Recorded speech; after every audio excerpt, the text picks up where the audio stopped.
कानपुर में एक परिवार ने महामंडलेश्वर निर्वाणी अखाड़ा प्रखर जी महाराज पर गंभीर आरोप लगाए हैं। प्रखर जी महाराज पर युवती को जबरन आश्रम में रखने का आरोप लगा है। आरोप है कि प्रखर जी महाराज ने युवती को तंत्र मंत्र कर अपने वश में कर लिया है। पिछले 2 साल से युवती उनके आश्रम में रहा करती थी और परिजनों को उससे मिलने नहीं दिया जा रहा था। यहाँ तक कि परिजन युवती से फोन पर भी बात नहीं कर सकते। ऐसे में युवती के परिजनों ने राज्य महिला आयोग के सदस्य को प्रार्थना पत्र देकर इंसाफ की गुहार लगाई है। आपको बता दें कि किदवई नगर थाना क्षेत्र में रहने वाली युवती ने बेंगलुरु में MBA किया था। परिवार पहले से ही प्रखर जी महाराज को गुरु मानता था।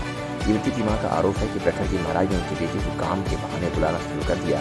जब उन्होंने देखा कि व्यक्ति काफी टैलेंट है और वह सारा काम संभाल लेती है तो उन्हें तंत्र मंत्र का सहारा लेना शुरू कर दिया। बेटी को आध्यात्मिक ज्ञान देने के बहाने उनके पास रहने को कहा। इसके बाद प्रखर जी महाराज बेटी को बेला फुटलाकर हरिद्वार के शंकराचार्य मार्ग स्थित भूपतवाला विश्वनाथ धाम आश्रम ले गए। कई बार कहने के बाद भी बेटी को वापस घर नहीं भेजा। जब वह पति के साथ बेटी को वापस लाने के लिए आश्रम पहुंची तो उन्हें आश्रम से धुतकार कर भगा दिया गया। आलम यह है कि उनकी बेटी अब उनसे फोन पर भी बात नहीं करती है। उन्होंने बताया कि बेटी को कुछ खिला पिलाकर चारित्रिक हनन के साथ ब्लैकमेल किया गया होगा। इस दौरान उनके घर में कुछ लोगों को भेज गया जिनसे उन्होंने कहा कि तुम्हारी बेटी अब शादी हो गई है, उसे भूल जाओ। वही राज्य महिला आयोग के सदस्य पूनम कपूर का कहना है कि एक गंभीर मामला है। इस मामले की जांच के लिए पुलिस कमिश्नर को पत्र लिखा जा रहा है। पुलिस कमिश्नर मामले की जांच करा कर कार्रवाई करेंगे। जी, मेरा नाम अर्चना अग्रवाल है। महिला आयोग में क्या शिकायत लेके आए हैं, क्या है मामला? जी, मेरी बेटी का मामला है। प्रखर जी महाराज उसे साधु बनाकर अपने साथ ले गए।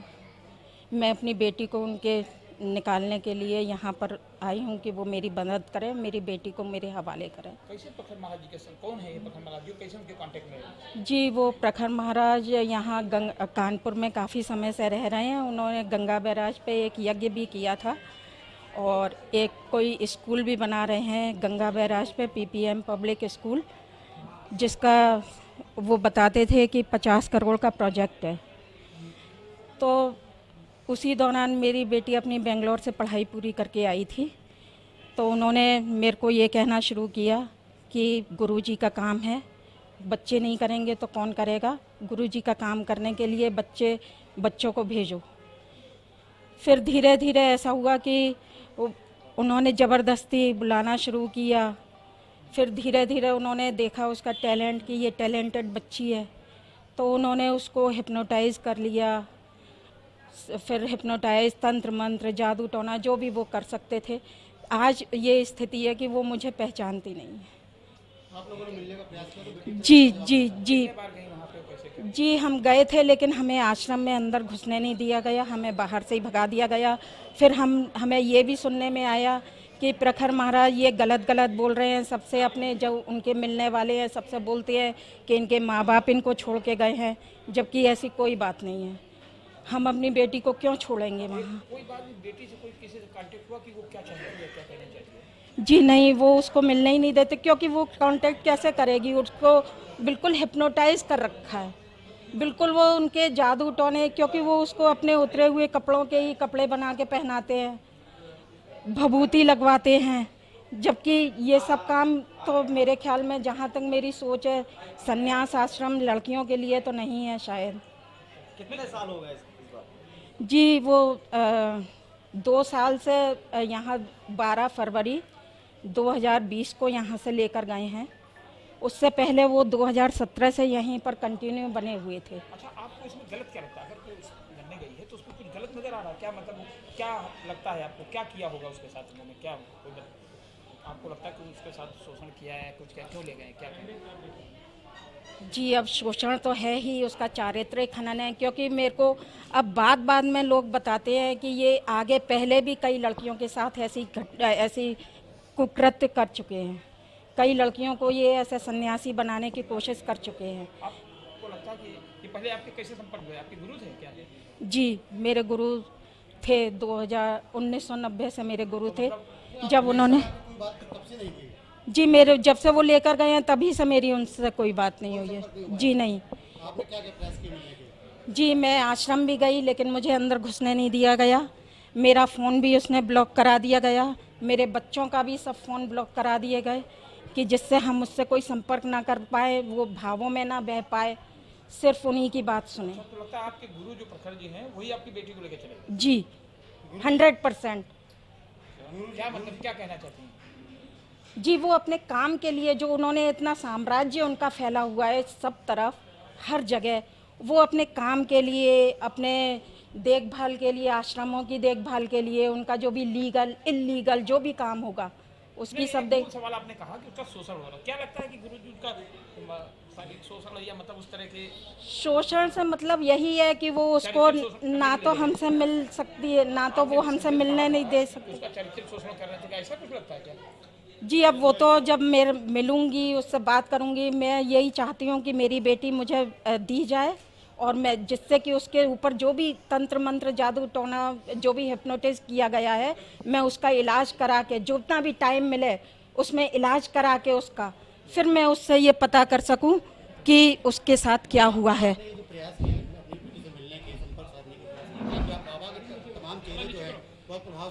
जी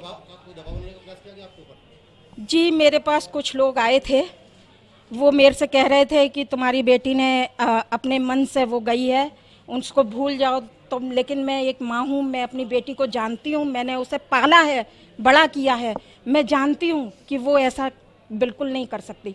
जो मेरी बेटी मेरे बिना सो नहीं सकती थी, मेरे बिना कुछ कर नहीं सकती थी, एक एक बात मुझे बताती थी,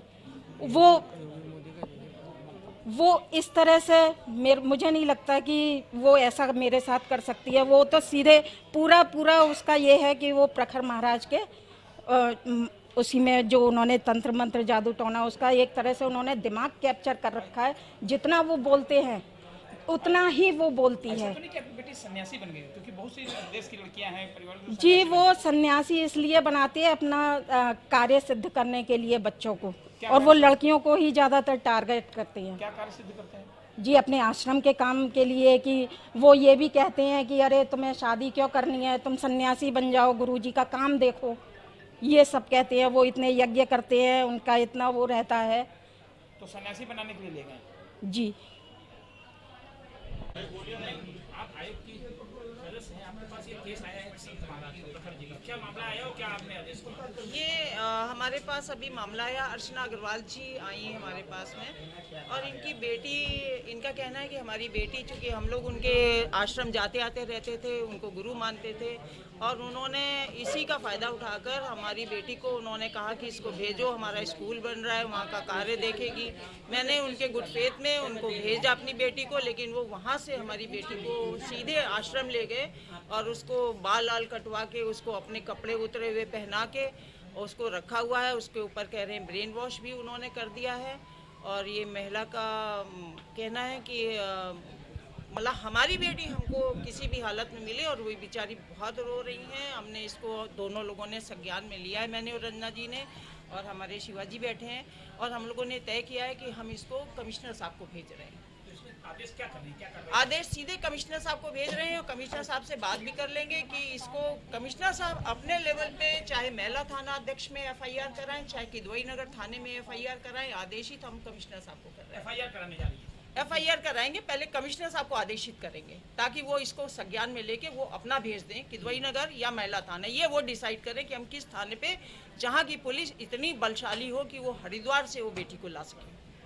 और दूसरी चीज़, मुझे एक चीज़ और कहनी है आज आपके माध्यम से, कि आज ऐसे प्रकरण आए हैं कि हमारे यहाँ ऊपर डीसीपी लेवल पे, एसीपी लेवल पे, एडीसीपी लेवल पे हमारे सीओ, यहाँ तक तो हमारे लोग बहुत अच्छा कार्य कर रहे हैं। हम लोगों को कहीं दिक्कत नहीं आ रही, पीड़िताओं को न्याय मिल रहा है, और वो जो भी पीड़िता जाती है वो ऊपर से आदेश भी कर देते हैं। लेकिन नीचे स्तर पर मेरे पास ऐसे कई मामले आए हैं कि जो विवेचक होते हैं उन्होंने कई मामलों में गलत काम किया है, बिना पीड़िता से मिले और जांच अपनी लगा दी, ऊपर चार्जशीट लगा दी, और पीड़िता को पता ही नहीं, प्रूफ लेके पीड़िता बैठी हुई है कि उससे भी तुम प्रूफ ले लो। ऐसे कई मामले, नजीराबाद के मामले हैं जिसमें हम लोग देते हैं कि दूसरे थाने से विवेचक मिल जाए, लेकिन दूसरे थाने में भी गड़बड़ हो जाता है। तो इस विषय पे आप लोगों के संज्ञान में ही बात ला रही हूँ कि हम आपके माध्यम से बात उठाना चाहते हैं कि पुलिस में बहुत से ईमानदार लोग बैठे हैं।